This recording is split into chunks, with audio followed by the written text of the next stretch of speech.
हमारा साइंस जानेंगे तो सुनो, एक पुस्तक है हमारे यहाँ सनातन धर्म में, बृहद चक्रम, उसमें लिखा है, देखिए साइंस कितना गहरा हमारा है। आज मैं आपको एक ऐसी बात बताऊंगा जो शायद आपने जिंदगी में ना सुनी हो, सुन लो।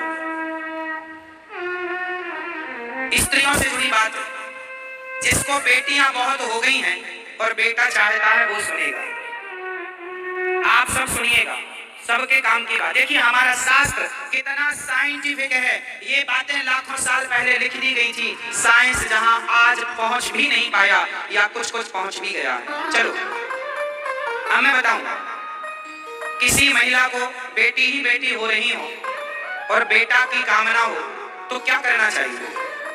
जिसे पुत्र चाहिए उसे क्या करना, और जिसे बेटा ही बेटा हो रहा हो उसे बेटी चाहिए, उसे क्या करना चाहिए? देखिए ये बात मैं कोई जादू टोना वाली नहीं बताऊंगा, लिखित मैं श्लोक के संग आपको बता सकता हूँ, कहाँ लिखा है ये भी बता सकता हूँ। शास्त्र कह रहे हैं, ये बात मेरी नहीं है, शास्त्रों की है, और कितनी गहरी बात है। मैं अभी इस बात को बताकर इसको साइंस से भी मैच करूंगा, समझिएगा। अब किस दिन गर्भाधान करने से लड़की होती है और किस दिन गर्भाधान करने से लड़का होता है, हमारे शास्त्र ये सब बताते हैं।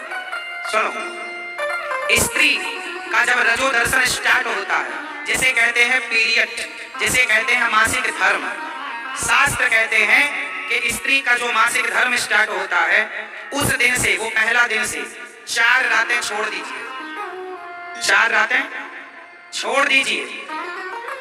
यदि 5वीं रात को यदि गर्भाधान हो गया तो बेटी होगी।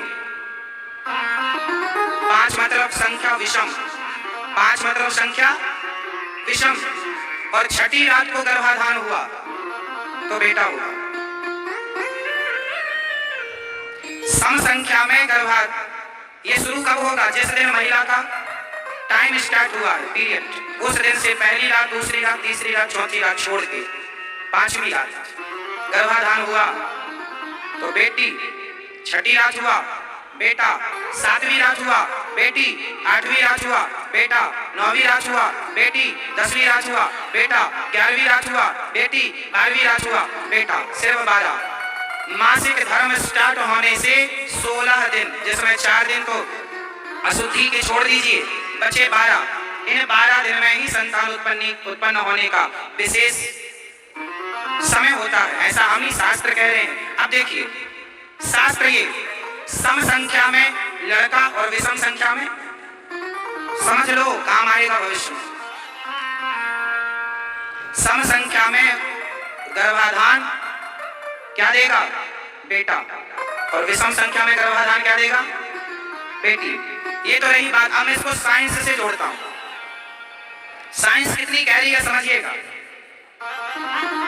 लड़का लड़की, स्त्रियां जब मासिक धर्म से 4 दिन बाद जब वो बाहर निकलती हैं, अर्थात जब वो उनका मासिक धर्म समाप्त होता है, उसके बाद जो पहला दिन होता है, जैसे चौथे दिन स्त्री शुद्ध हो गई और 5वां दिन, पहले 5वां दिन है, उस दिन उसके शरीर में वह तत्व तैयार होंगे जिससे पुरुष का संयोग होने से कन्या ही जन्म लेगी। कन्या के विषाणु तैयार होंगे और दूसरे दिन मतलब 6ठे दिन पुरुष तैयार हो जाएगा, मतलब पुरुष के विषाणु। ये फसल में भी होता है भैया, मादा पुरुष, ये सब चीजें पूरी सृष्टि इसी झोरी पर टिकी हुई है, पूरा संसार इसी पर टिका हुआ। वो स्त्री के अंदर ही क्षमता होती है कि वो स्त्री रूप में एक्सेप्ट करेगा उसका। कहते हैं पुरुष का तेज स्त्री के गर्भ में जब जाता है तो स्त्री का रज पुरुष के तेज में मिलकर वो जो रज होता है, स्त्री के अंदर भी एक तत्व पाया जाता है। वह तत्व 5वें दिन स्त्री रूप में होता है, 6ठे दिन पुरुष हो जाता है। 7वें दिन क्या है, जो हमारे सेल्स होते हैं बनते और बिगड़ते रहते हैं, तो स्त्री का सेल्स बिगड़ गया, फिर बना, वो पुरुष का बनेगा, फिर वो बिगड़ गया, तीसरा तैयार होगा वो। इसलिए एक दिन छोड़, एक दिन स्त्री का, एक दिन पुरुष का, एक दिन स्त्री का, एक दिन पुरुष। इससे देखिए साइंस, आज साइंस यदि पता लगाएगी तो आज लगा चुकी है। तो यही साइंस भी कहती है कि जब स्त्री के अंदर एक तत्व ज्यादा होता है तो बेटी का निर्माण एक तत्व ये ज्यादा होता है, और जब 2 तत्व हो जाते हैं तो जुड़वा संतान हो जाती है। जुड़वा संतानें कैसे होती है? एक ही भाग दो भागों में, स्त्री और पुरुष का तत्व मिलकर जब दो भागों में पेट के अंदर किसी कारणवश डिवाइड हो गया तो दो संतान की तैयारी चालू हो गई पेट के अंदर। ये साइंस जो आज बता रहा है, हजारों साल पहले हमारे ऋषि मुनियों ने बता दिया।